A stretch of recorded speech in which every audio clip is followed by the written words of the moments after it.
Now, what I suggest you do is this. Have yourself seated with your backs as straight as possible, but not stiff. Don't put words on it. But if you can't help words running in your head, don't interfere.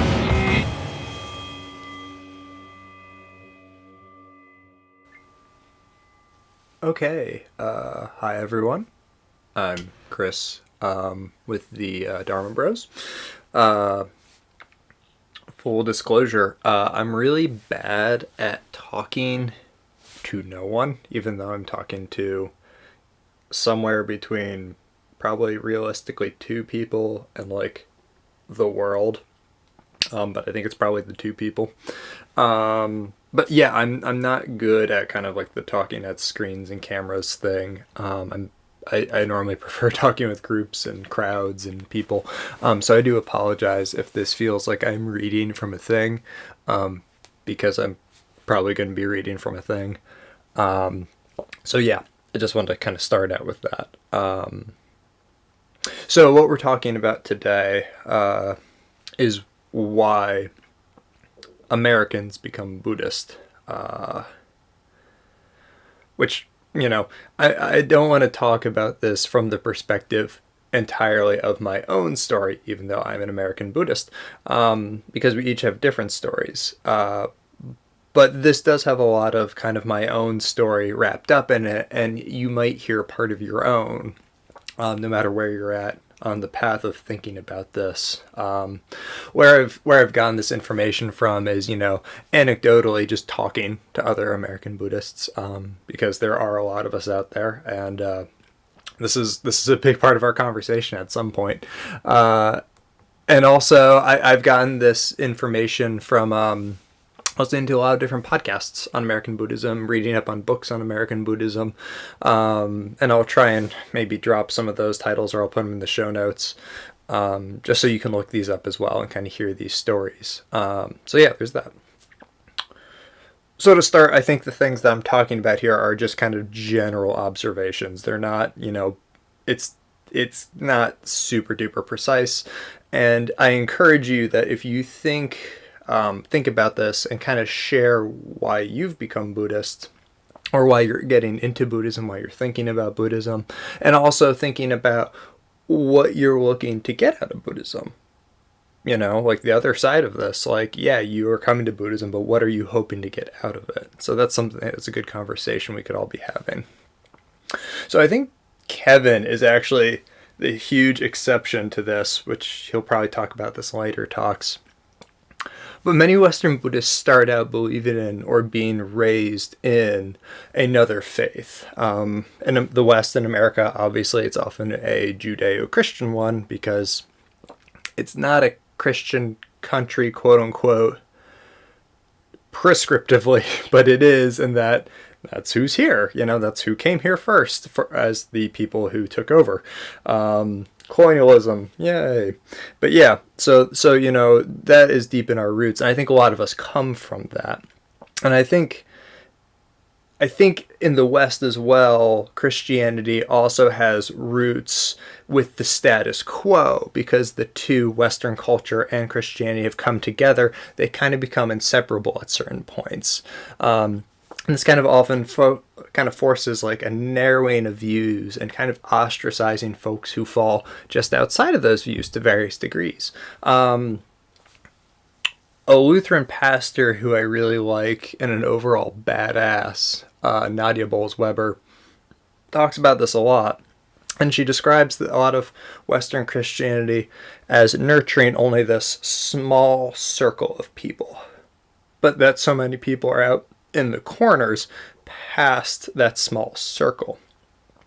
So I think a lot of Christians recognize this too.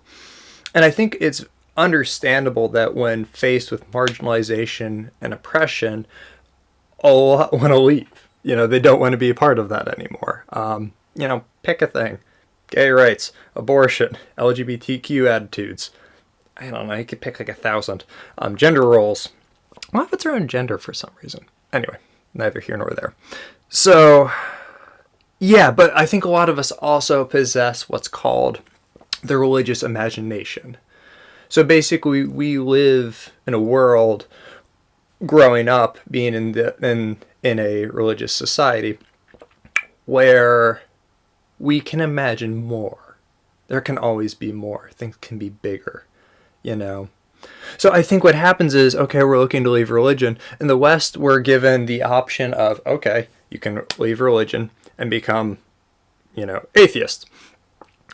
And you can believe in science, materialism. You can believe that in the absolute, you can only what you can see, touch, measure, all that. That's all there is. And that feels almost equally limiting. We're still missing something in our life when we go that way. That's how some of us feel. So what we're looking for is this, the middle way. That phrase just keeps working everywhere. So for a lot of us, I think that breaking point with our old faith comes at a period of high stress. So something goes wrong, and then we look to our faith for an answer. And we either kind of get the stock it's part of God's plan and you're not supposed to understand it. Or we get, at worst, you get the story of Job kind of thing, where Job's friends say, it's your fault because you're bad. God only does bad things to bad people. And the reality is that's not true. We all go through bad things. This is the key part of the suffering talk, dukkha, that we talked about in the Four Noble Truths. We all encounter it at some point. And instead of thinking that, people are punished for that, for having bad things happening, we're just like, no, of course, bad things happen. So when we face this, we start having a lack of, when we face our problems and we go to our old faiths, we're often given a lack of really convincing answers or thorough answers or just answers that make any sense. And that's where the Buddha started as well. He experienced the woes of life and then said, well, what do I do? And he looked for answers, but every answer he got wasn't quite good enough. It touched on it. It definitely got a little closer sometimes, but it wasn't the whole thing. So coincidentally, and I don't know if this is just total happenstance or some beautiful karmic, cosmic, blah, blah, blah, whatever, the Buddhism that many of us meet in America was already undergoing modernization in its home countries before it even arrived here. And I highly recommend reading a book by Anne Glegg called American Dharma. You can listen to podcasts with her. She's on every Buddhist podcast, the last 2 years she's been on, talking about this book and talking about basically what has gone into Buddhism coming to America. And it's a lot more complicated than I thought, or a lot of us think when we have the story of Buddhism in America.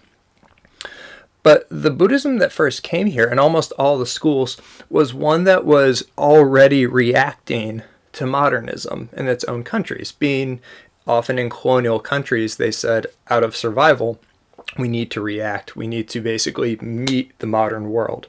And instead of pushing against it, the way a lot of faiths in the status quo here have, they said, we're going to work with it. We're going to kind of meet it. We're going to start learning about science. We're going to argue in scientific ways. We're not going to deny modernity. We're going to adapt to modernity. And that is the story of Buddhism as a whole. Buddhism shows up in a place and it changes and adapts. Now, interestingly, Buddhism started doing it in its own countries out of a way to survive. But I think it's interesting that the Buddhism that showed up here was dealing with essentially the same issues that we in America in the 50s, 60s, and 70s were also dealing with. And then they met. And of course, it was perfect. I think if Buddhist missionaries had showed up talking about if you step on a bug, you'll be reborn in the eighth cold hell of blah, blah, blah.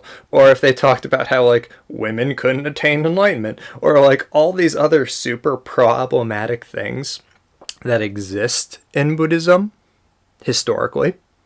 If they came here talking about those things, Americans would be like, no, I'm not what? This is the same thing. And they would be mildly right. But it didn't. It came here kind of emphasizing a whole different set of values. So instead of like authoritarianism, the status quo, superstition, things like that, it was promoting rationality, it was promoting community, it was promoting change, and it was promoting flexibility.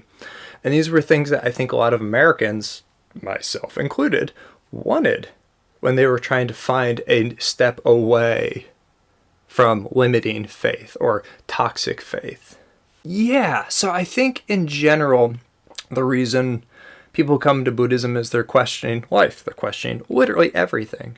They're questioning every part of their life at a certain point, often as a reaction to, suffering, as a reaction to problems they're having in life and not getting suitable answers. And for many of us, Buddhism answers these questions or guides the evolution of these questions into bigger questions. But I think we can only truly appreciate Buddhism's beauty and its flexibility and its ability to grow when we understand where it comes from. We are just microcosms of the larger Buddhist world, which at a similar point in its history looked around itself and asked, can there be more? Can we be more? And we truly are touching the world as it is right now. Are we doing that? So while every Buddhist and every Buddhist tradition is unique in how it changes and adapts and how it learns and grows and how it navigates, that larger question each of us has asked, the same. We've all asked this question. Can there be more? Can we be more? And we all agree the answer is yes. The how gets a little more complicated, but we do agree that there is something more we can do. What comes after that is each our own story. But when we bring our stories together, we become one. And this is how Buddhism is formed. We are Buddhism. So, yeah, share what you think. Feel free to share in comments and things and discuss. And yeah, thank you. Thank you for talking with me. Thanks. Now, what I suggest you do is this. Have yourself seated with your backs as straight as possible, but not stiff. Don't put words on it. But if you can't help words running in your head, don't interfere.